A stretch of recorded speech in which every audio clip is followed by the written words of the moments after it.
mas o coaching sim funciona e o coaching sim tem pesquisas científicas que advogam a favor, que preconizam a eficácia do coaching. Eu mesmo participei de um estudo, eu mesmo orientei uma tese de doutorado onde foi feita uma pesquisa aqui em Fortaleza, da onde eu estou falando agora, tá? Onde nós fizemos foi um estudo, digamos assim, relativamente complexo, onde a gente pegou 3 grupos e comparou os 3 grupos. Nós tínhamos uma metodologia específica de coaching, uma outra metodologia de coaching e um terceiro grupo onde foi utilizada a psicoeducação ou educação em saúde, tá? Numa população de pacientes com doenças crônicas não transmissíveis, ok?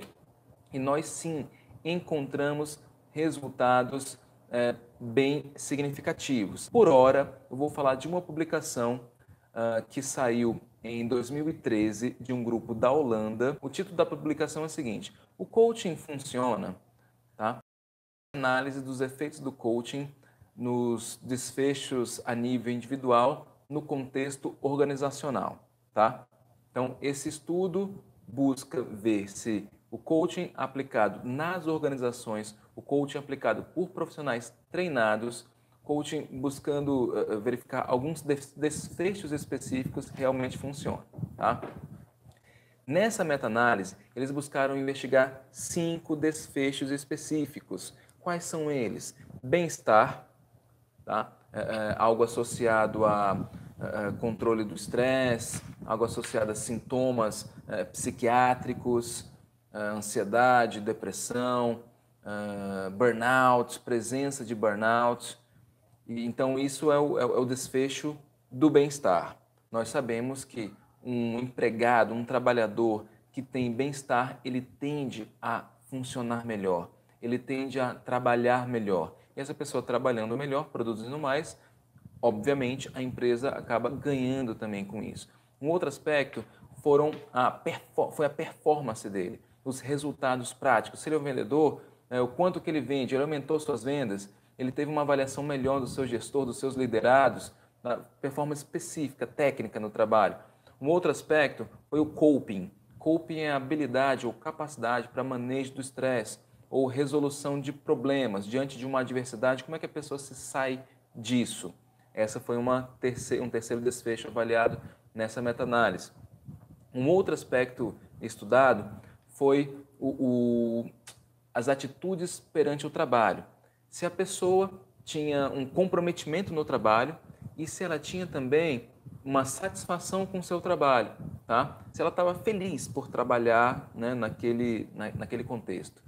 E um quinto elemento é a autorregulação orientada a objetivos. Se a pessoa consegue estabelecer bem objetivos, se ela consegue estar atinente aos seus objetivos e se ela consegue avaliar adequadamente se está se aproximando da conquista do objetivo ou se realmente o objetivo foi conquistado.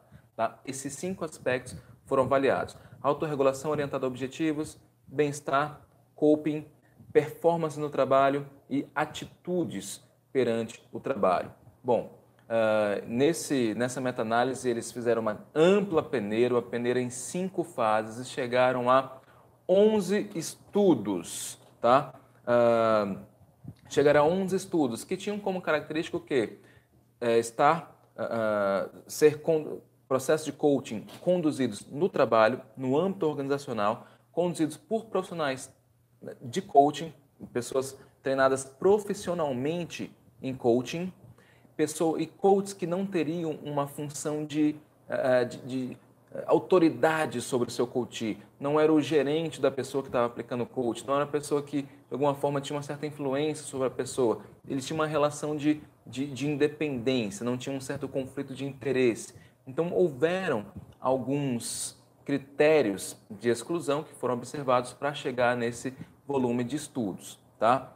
Em termos acadêmicos, em termos de publicação, a gente sabe que mais recentemente tem aumentado bastante o nível de publicação em coaching e esses estudos variam em termos da sua complexidade, enfim.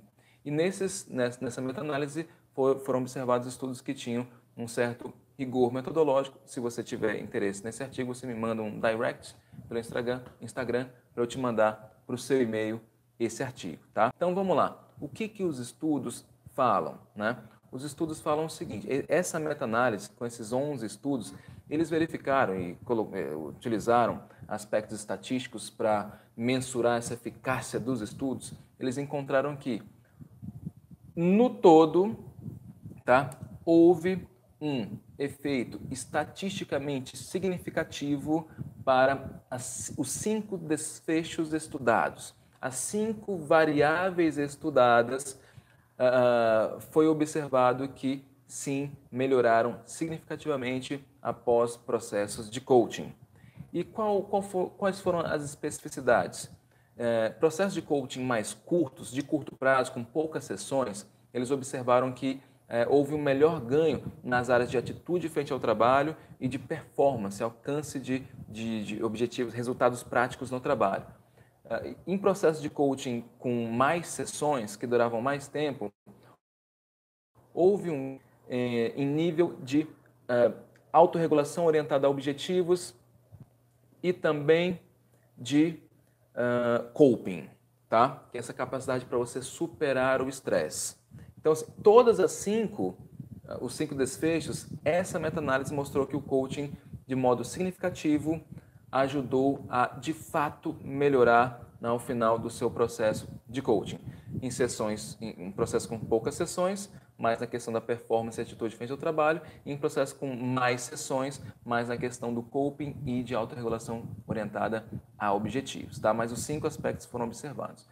E aí, esses autores, eles colocam digamos, alguns apontamentos. Por exemplo, muitos estudos que falam dos resultados do coaching, eles buscam ater-se ao ROI, né, o retorno do investimento. Então, eu contratei um processo de coaching que não é barato, e depois de um certo tempo, o quanto que os resultados da minha empresa, em termos financeiros, aumentaram. Os que usam essa variável como um foco de estudo, sim, há ganho nesse sentido.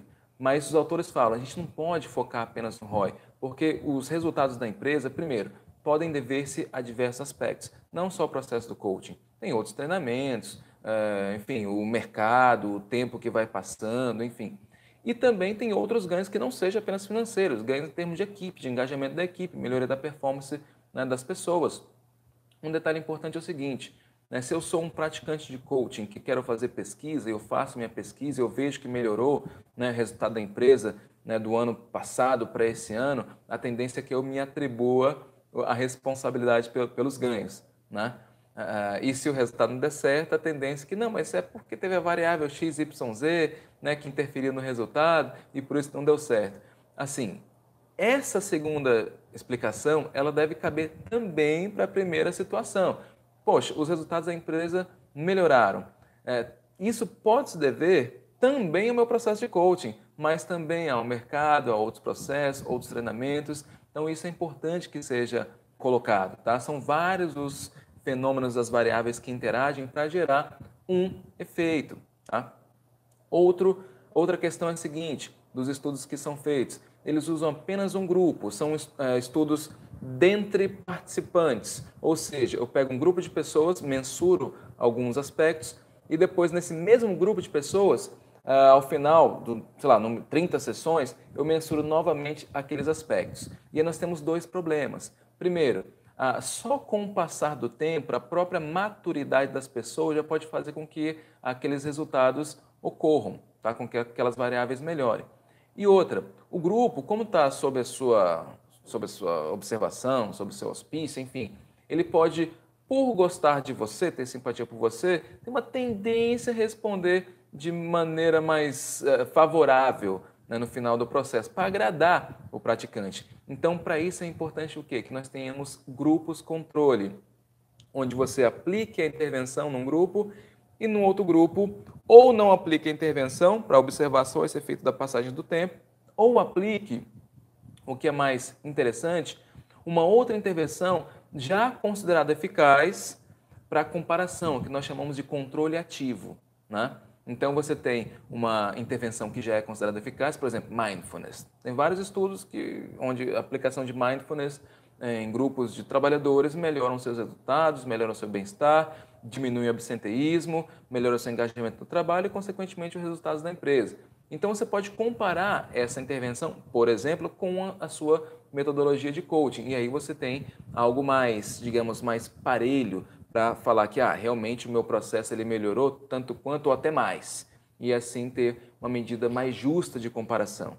Tá? Então, é importante a gente ter atenção a esses aspectos e não achar que, porque eu tive resultados positivos, então essa comprovação científica de que o meu processo, né, dá resultado, que o meu processo melhora o desempenho da empresa. Então é importante ter atenção às limitações dos nossos estudos, às variáveis de confusão, aquilo que está envolvido, né, no meu processo para gerar aquele resultado.